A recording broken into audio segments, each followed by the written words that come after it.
Good morning, everybody. Thanks very much for joining us here. We're going to be looking at living here today. One of the key sectors that we're addressing and is high in terms of investor sentiment. It's a small enough group here that we're very happy to have questions, to have comments, to have thoughts. So if you've got them, just let me know, because then we can deal with it and pick up your thoughts as well. Lastly, thanks very much if you're joining us on the live stream, and thanks also if you're watching this on demand. That's my brief introduction. Let's move our way across the panel. So, Paul, let's start with you briefly. Who are you and what do you do? Hi, my name is Paul Hohenstatt, Chief Investment Officer of Prop.com. Prop.com is a global investment and asset manager that is focusing highly on the micro-living sphere. My personal track record is very long in that respective asset class. Started at Core Estate. We acquired the Unique portfolio, which is now operated under the Zimmerei portfolio.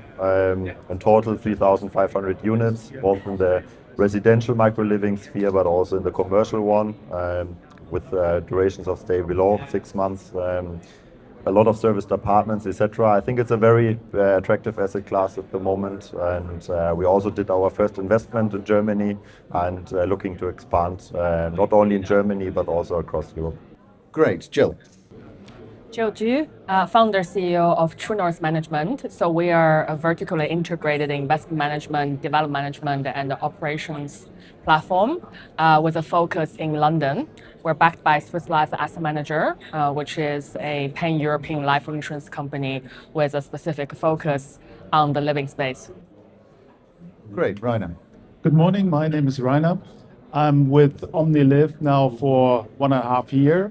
Omniliv is an integrated development investment platform in the living sector in Germany and is part of the MIPIM real estate universe.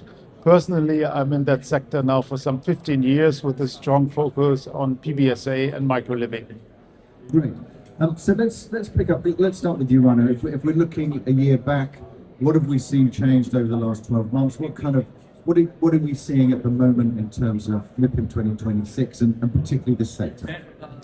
Well, I think you don't want me to repeat everything that happened around the globe in the last months.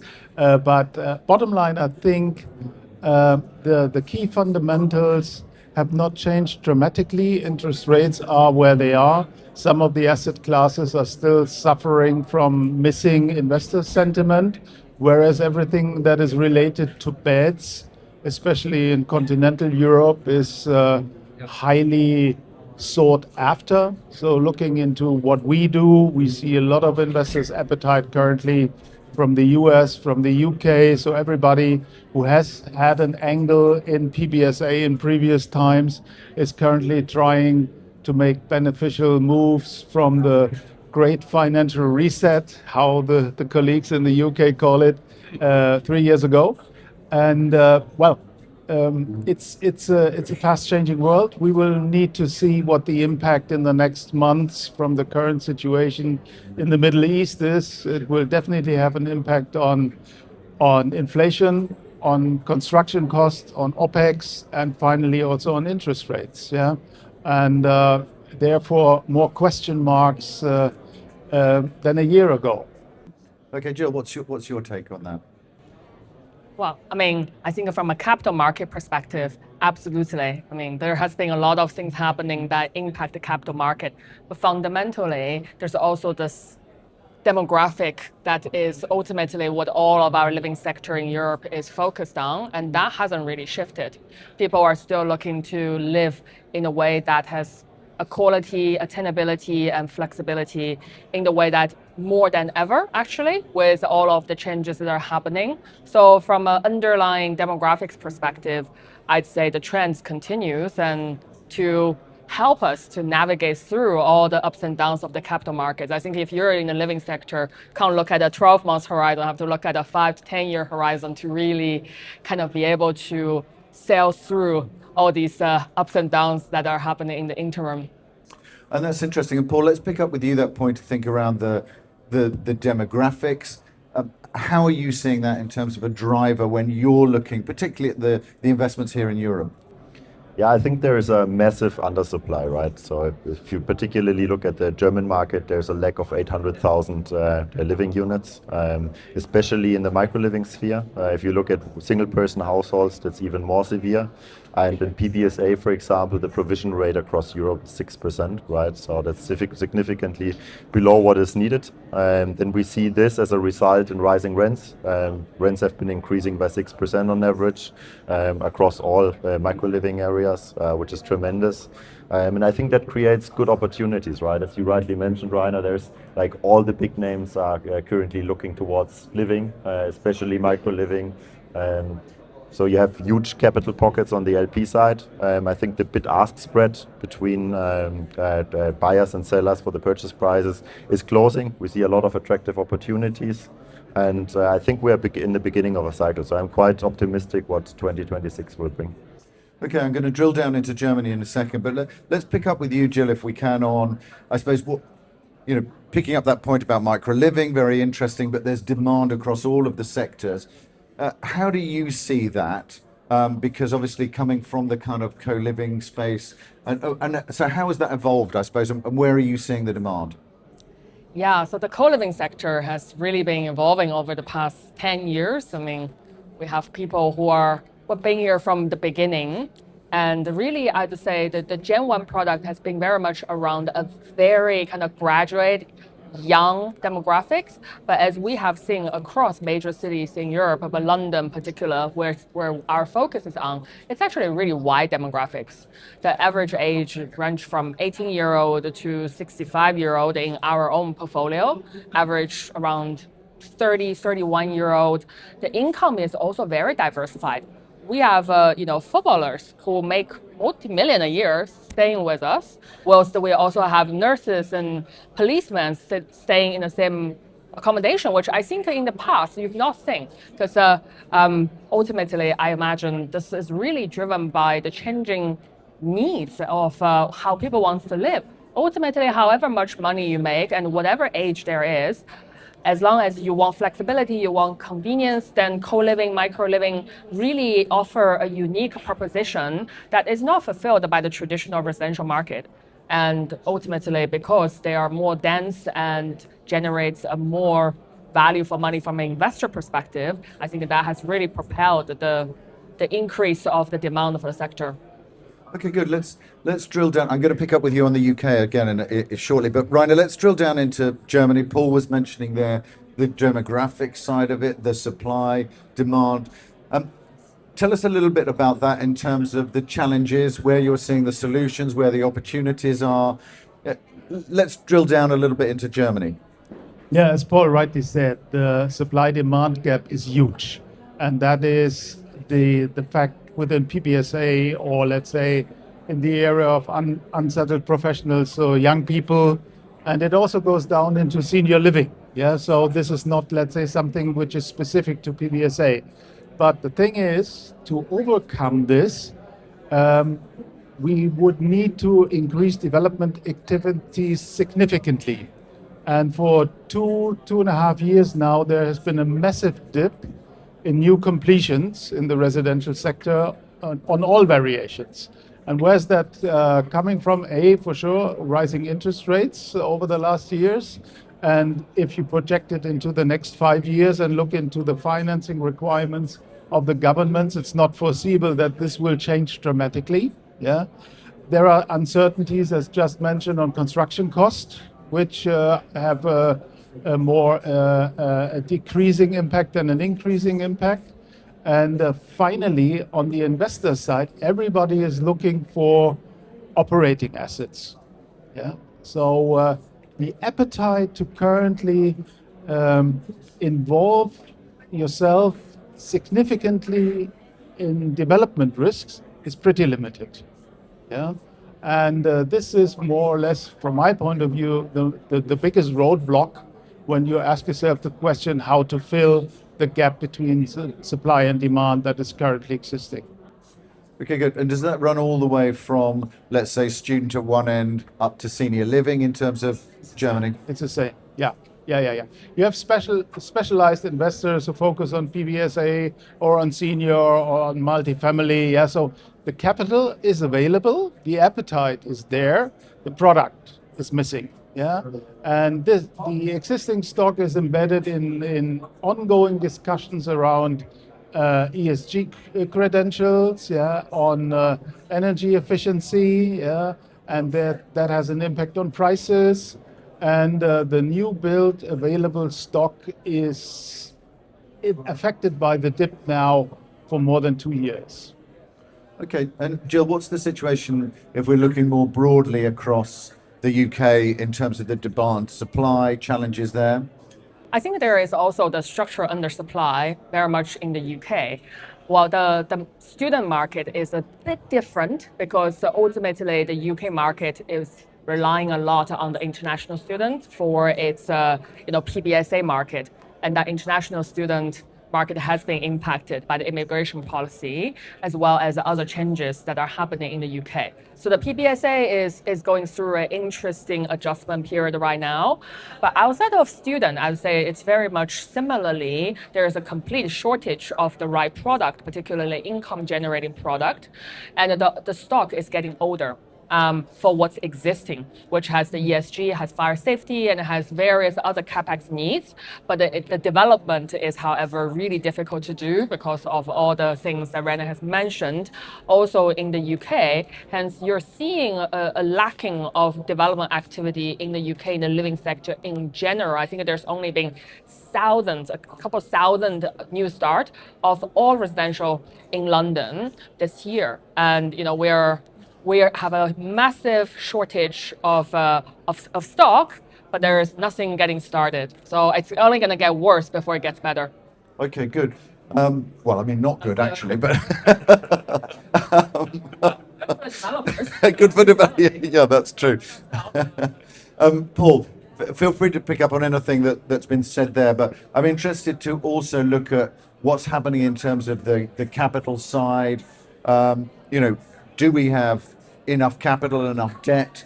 Who's looking? What are they looking for? Yeah, as mentioned, there's a lot of LPs, right, that are currently looking into the German market. I think they are seeing low entry points at the moment, especially if you look into the German market. There's a huge subsidy landscape. You have KfW facilities, you have BAFA subsidies that you can use. So for example, if you do an energetic refurbishment in Germany and you bring a building which is an EPC label below D to an A or to a KfW 55 building, you can get up to 40% or 45% repayment subsidies, which is obviously a huge uplift for the returns. So I think there is a very favorable environment, especially if you look at refurbishments, right? Acquiring existing outdated stock, refurbish it, which is making it very attractive, right? So I think there's on the capital side, there's huge capital available. It's about finding the right projects, right? There is a lot of projects in the market at the moment. I think the bid-ask spread is still there. However, it's way smaller. If you compare this to the last 2 years, I see a lot of opportunities that are matching the return requirements. So I think we come into a starting cycle again, and I see a lot of movement and very positive conversations as well here on MIPIM. So I think we have a good year ahead. Okay, good. And Jill, coming to you on that, I mean, you mentioned the repurposing, transformation.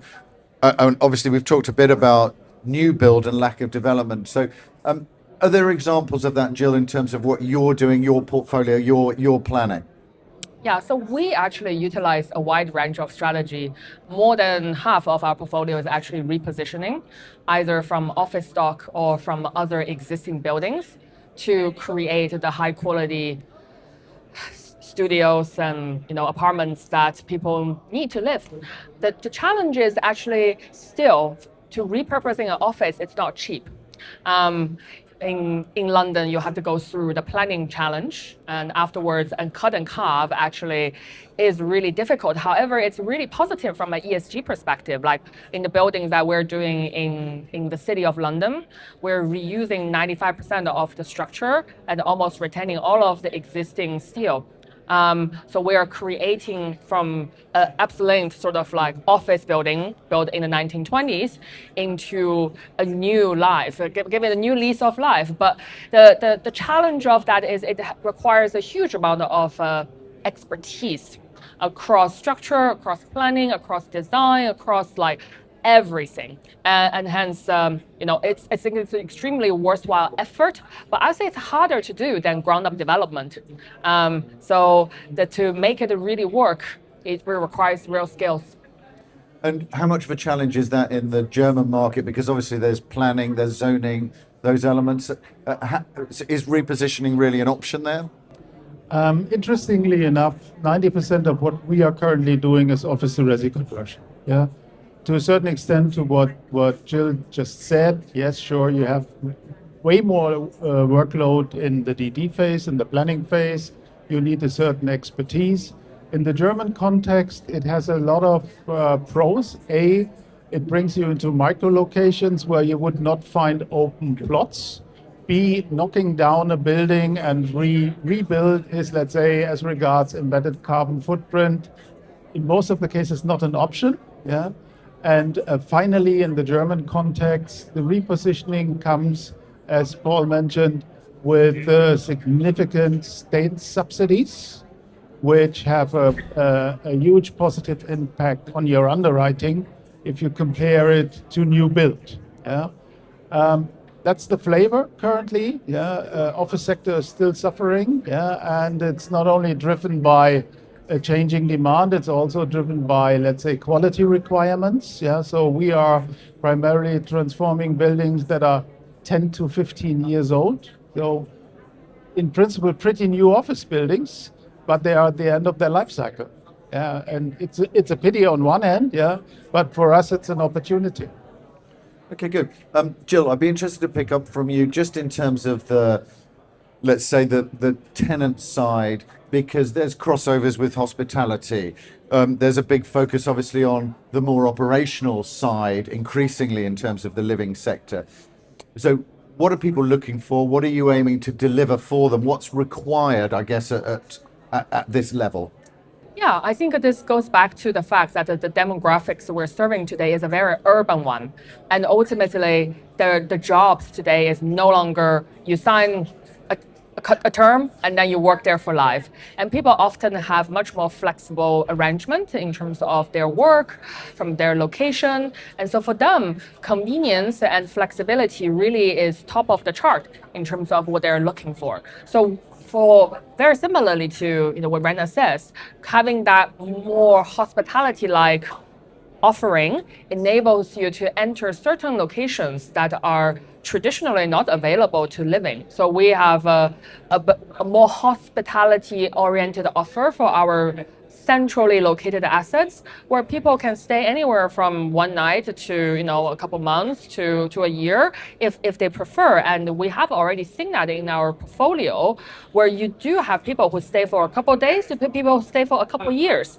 They utilize the room in a way not so differently, but of course you still need the people who are the backbone of the community, who are participating and creating that sense of home for everyone who are there. So it's a really interesting one to continue to explore what is the right mix of different lengths of stay in a building that technically could be done fully short stay or fully long stay, but where do you find the right mix? That's the interesting question.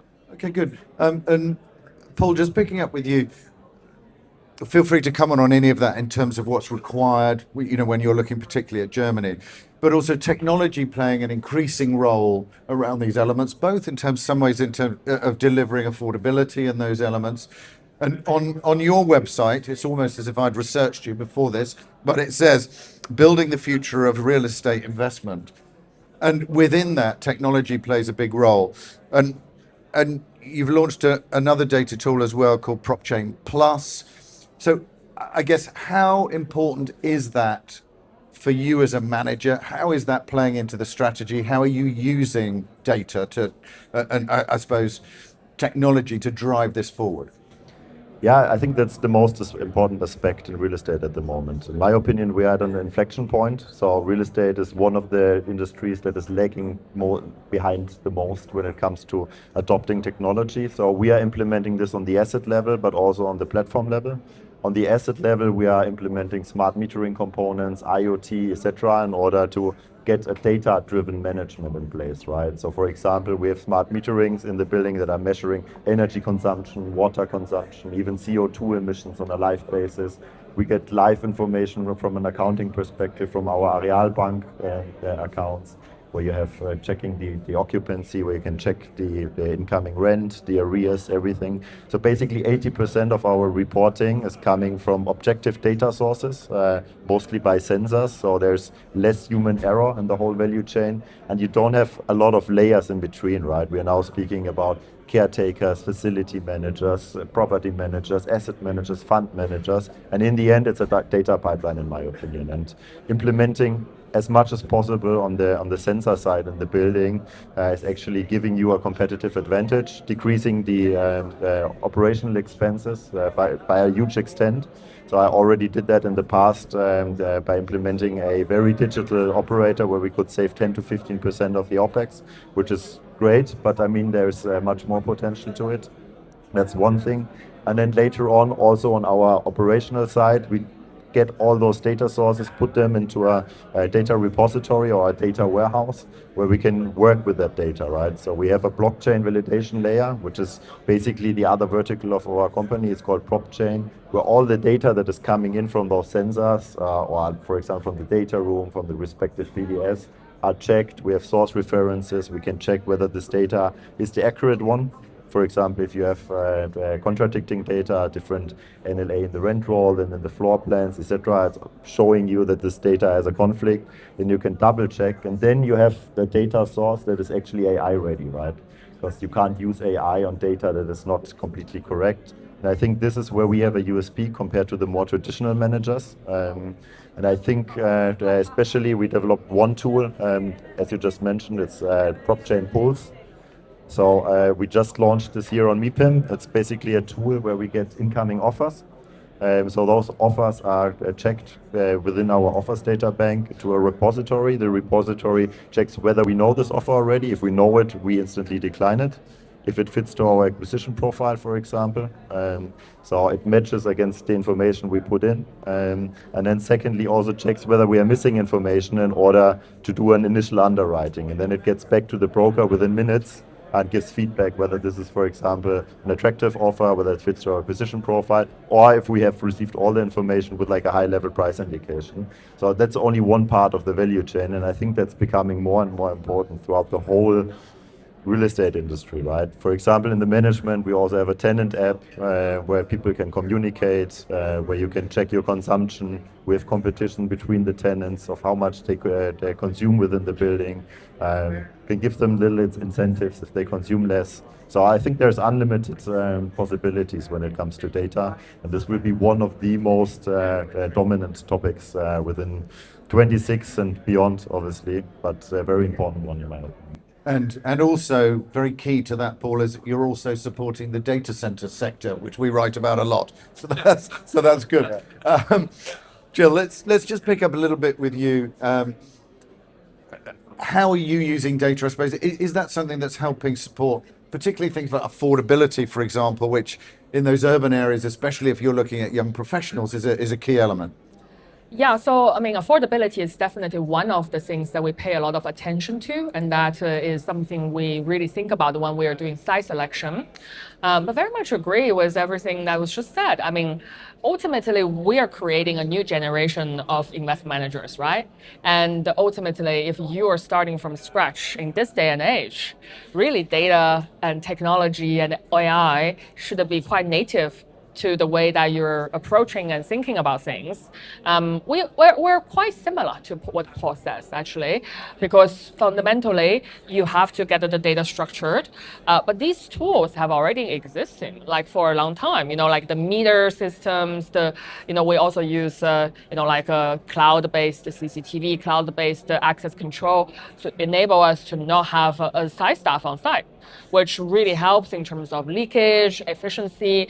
And it's not like rocket science. I mean, we're in real estate, right? Like we're not on the forefront of technology's possibility. It's more about utilizing what is available in a smart way so that we can actually driving that efficiency and growth to push what we do to a different level. And I really see that as a crucial differentiator for the new generation of managers to really potentially leapfrog some of the much larger managers. Okay, good. We're coming up to the end of our time here. I've got one vicious question to come. But does anybody else have a question that they want to ask? I was going to say I'm going to start scanning from here, but I've already got to you, Perty. So, Perty, go ahead, young. Thank you, Richard, and thank you for your valuable contribution. My question is that where do you see the main risks between talking about so much about opportunities, and I agree with that, and where do you see the main risks? Let's take this one. Main risks? Well, on a more global level, it's change of sentiment, meaning financing cost, meaning global allocation might change. As a developer, for us, the main risk is for sure delivery of a project, which means will my GC survive changes in the circle? Will we be able to absorb changing costs and things like that? And finally, especially when it comes to students, international educational traffic reacts pretty quickly on changes in the world. Look at the US, what happens there. Look to a certain extent what happened in the UK since Brexit. There's a good reason why they re-enter the Erasmus programs from next year on. Because it has a reciprocity effect on the UK market as well. And I think those are, to a certain extent, the key elements that would come to my mind in that context. Great. Any other questions? Obviously, Paul, you did a bit of a teaser on blockchain Pulse. What can you tell us about how this works specifically? Thank you. Yeah, so for externals, obviously this works when you are a broker. You send us an offer and you get a feedback within 5 minutes if this offer is interesting. How does it work for us internally? Obviously, we incentivize brokers sending us a lot of projects because they get instant feedback. We get a huge repository. We get market data that gives us also comparables, transaction comparables, etc. So basically, it's basically a tech-based offer repository. Great. Last question from me is we've had challenges from you, so let's do the last one, which is on opportunities. So what is the best opportunity at the moment? If we're looking at Europe specifically, you can be either super specific and say, well, I think it should be this in Frankfurt or it should be this in London, or you can be more generalist about it. But let's start with you, Rainer. So best for anybody here who is suddenly thinking that they're going to invest all the capital that they've got, where should they do it? Surprisingly enough, I would say everything that is related to beds is something that is highly attractive for midterm perspective. When you look into geography, I think Germany still has high potential due to price corrections.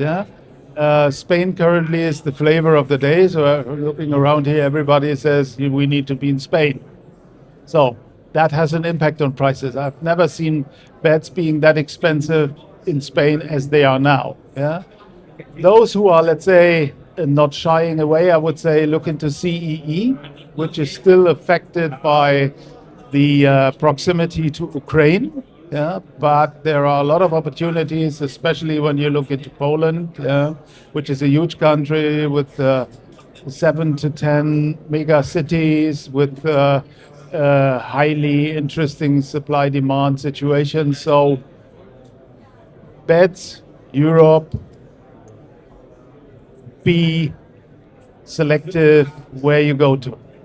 Okay, good. Jill.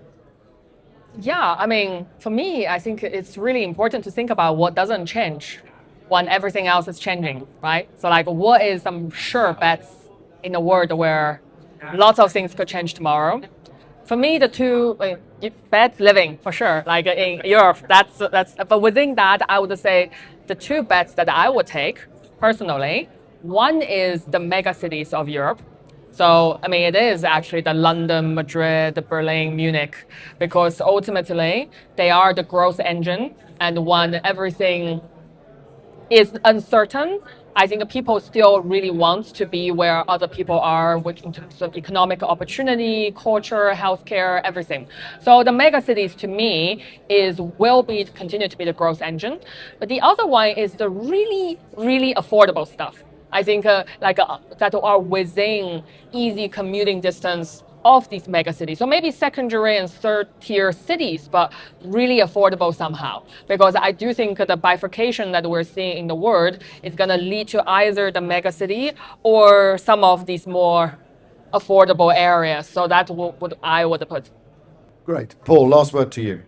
I think there have been a lot of interesting opportunities already mentioned. If I had to decide for one, I would pick Germany because of the supply gap. I would pick it because of the subsidy landscape. I would probably, the safest bet is an A city, obviously. I would choose residential micro-living. I would basically do a refurbishment there because you can use the KfW facilities. You get up to 40% repayment subsidy. There's a huge demand for those units, and in the end, I see there very stable returns, attractive returns, a huge demand, and obviously residential a bit more safer than the commercial side. Therefore, I would pick an A city in Germany, residential micro-living refurbishment opportunity. Great, thank you. So this has been the last session that we're running here in the International Investors Lounge as part of our Real Asset Media program. So delighted to have collaborated here with the House of Holland and MIPIM for that. If any of you come to Expo Real, we have a 180-meter stand there called the International Investors Lounge, a slightly larger insight stage, and we run a full program there as well. And if anyone is interested in particularly Poland and CEE in terms of the living sector, we run the CE Summit on the 11th and 12th, and there'll be a dedicated focus there to living, because absolutely, I think it's a huge growth potential there. So thank you everybody for being here. Enjoy the rest of MIPIM. If you're watching live, thank you for watching. And if you're watching on demand, thanks very much for watching. But here in the room, we can applaud ourselves for being here live and the speakers. Thank you very much, everybody.